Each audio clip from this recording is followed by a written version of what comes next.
Yeah. I read that he has been suggested for sainthood. Actually, this guy walks around with a halo over him. He really does. Yeah. Yeah.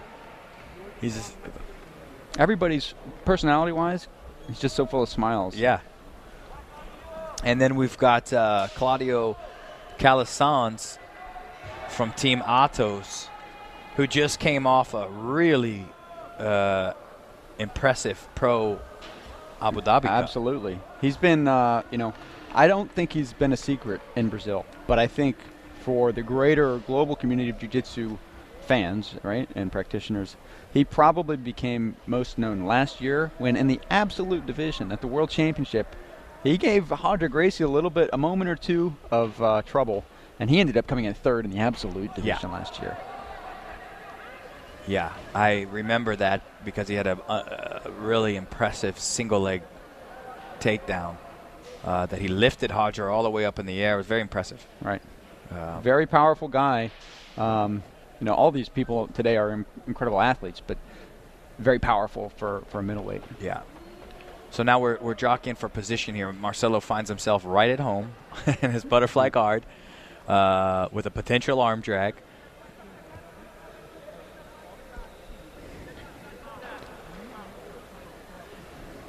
And it's Claudio's doing a good job of dominating this far leg here. So if Marcelo were to arm drag, he could try to jump to his right, to Claudio's right. Claudio could anyway.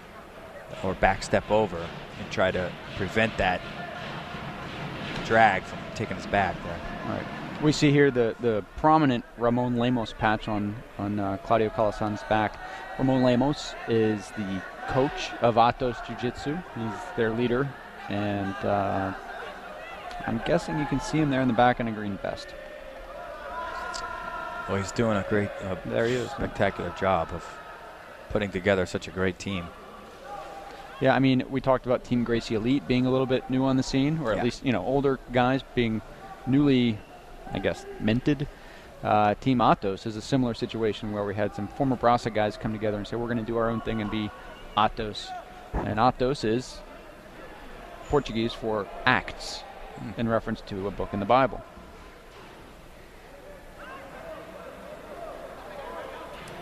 That's why we have you here, Caleb. You knew that. Because you know the fun facts. You knew that. You knew that. Beautiful, nice try on the cartwheel guard pass, even though it didn't work. It looked really nice. It was fun to watch. It was fun to watch. That's what I do when I train. I can pull that stuff off. Garcia finds himself right at home. Now he dragged the leg in, so now he's going to go underneath the ankle. Probably he does a nice foot lock sweep from that position, which he just hit. There he goes. He should be up. He's going to be up 2-0. Nice sweep by Garcia. Now let's see Claudio's, what his guard. I don't really recall much seeing him in the guard. I don't either, actually, to be honest. So I'm sure it's solid. Yeah, it has to be. And let's see what he has in store. It looks like he might have been setting up a cross collar choke, so his right hand is probably in that far lapel. Yep, Garcia just pulled his arm out. So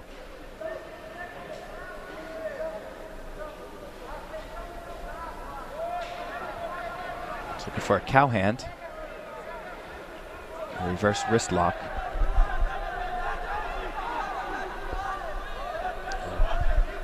Now we see Ramon Lemos there in the back in the white baseball cap and the green coaching vest. Word is that Atos is going to be opening up a school in Southern California. Ah. That would be their first physical location outside of Brazil, to my knowledge.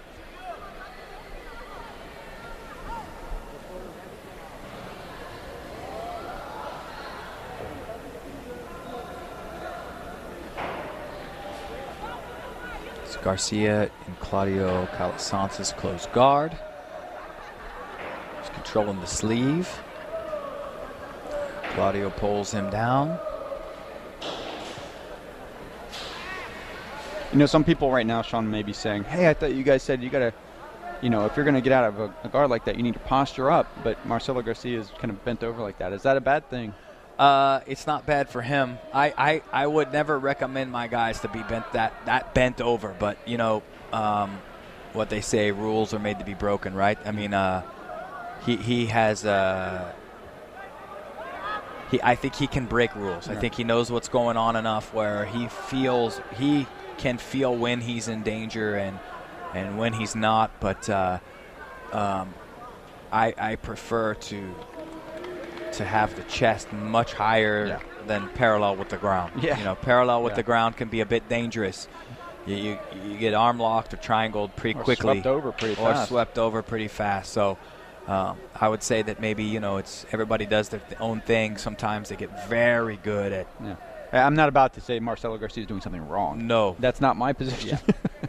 But it might confuse some of our people. I would prefer. If it were you. If it were me, I must get my chest up much higher than that. Yeah. I don't feel comfortable with my chest parallel to the ground like that.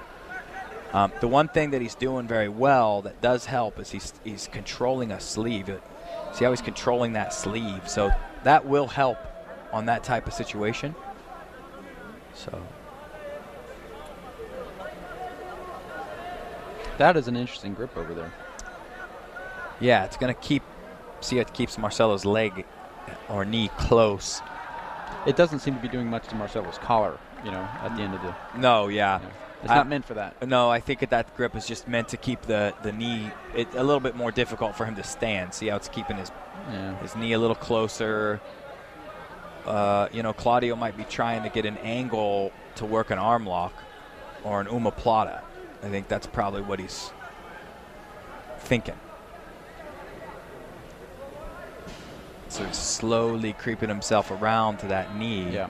And he's adjusting that collar every time. It appears that Marcelo senses that going on for sure. He's trying to keep that knee safe there.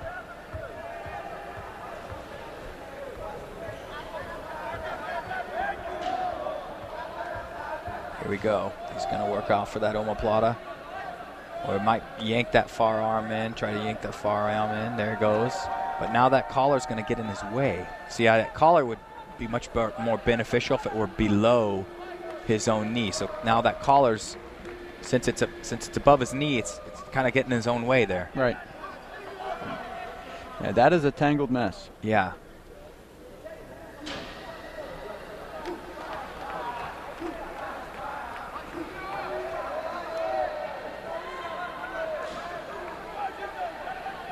That is complicated.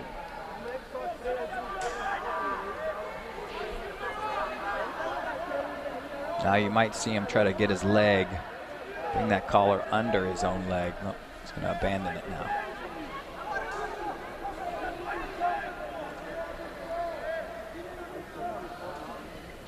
So Claudio's got to do something here because he's down by 2.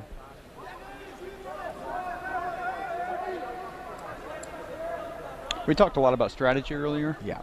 And I don't know what Marcelo's game plan was. But perhaps, as we alluded to earlier, we're not really too sure about Calasans' guard work. Maybe Marcelo says, okay, I'm going to, if I can get into his guard, I'll probably be okay.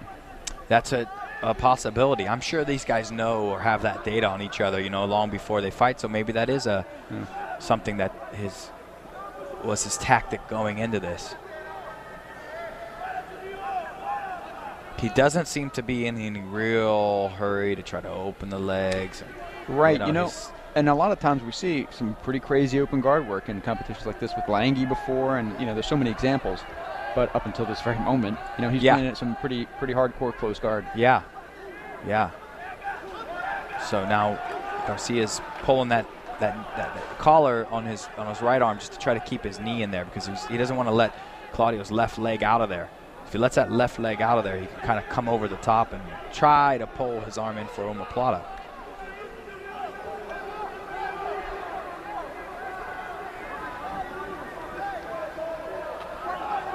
He gets out. So now we're going to see Claudio's open guard here. So we're going to see what kind of, if he's going to shoot some omoplatas or some triangles. Marcelo likes this high step over pass. There he goes. He tries it, but Claudio's got that foot on the hip, so it's not working. Now Kimura's, I've seen Jacare finish Garcia from the closed guard Kimura on that very same position, but but he didn't have anything of it this year. So.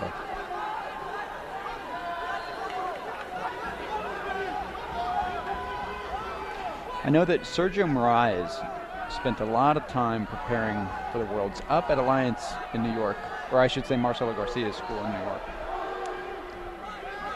So he is prepared. Yeah, that's some training partner. So yeah. Over they go. And Calasans calls a timeout. Yeah, so there must be very little time left. Yeah, as a matter of fact, 8 seconds. Ooh.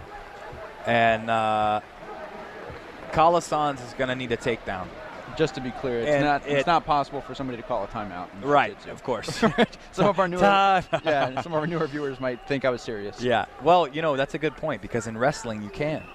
In collegiate, you can call a timeout. Right. In freestyle, you can call a timeout. So that is true. We don't have timeouts. Right, there's no timeouts.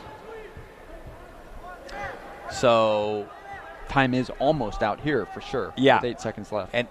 And let's build this up a little bit, because 8 seconds left. Calasan has very good takedowns. I mean, he does. I've seen it. I don't know if I haven't seen him really put on any display this year, but last year he felt more like a mega judo guy. Yeah. Last year I saw him throw people. This year I haven't seen that, but he's got 8 seconds to make it happen. But he does, and it looks like he's fired up. It looks like he's going to run.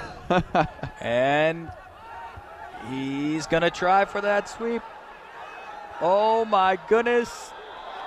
Look at the balance. Look at the balance of Marcelo Garcia. Look at that base. He just fought off a wildcat. Yeah. The last 8 seconds. That 8 seconds, probably they just spent more energy than the entire match. Yeah. He just tried to sweep. Wow, Marcelo Garcia takes home another world championship. Middleweight world champion 2010. Over his shoulder, you see Fabio Gurgel shaking his fist in victory. Yeah. Now Tarsus has the hat on. I got to send somebody out there to get that hat. I think they're losing bets left and right in there in the Alliance squad.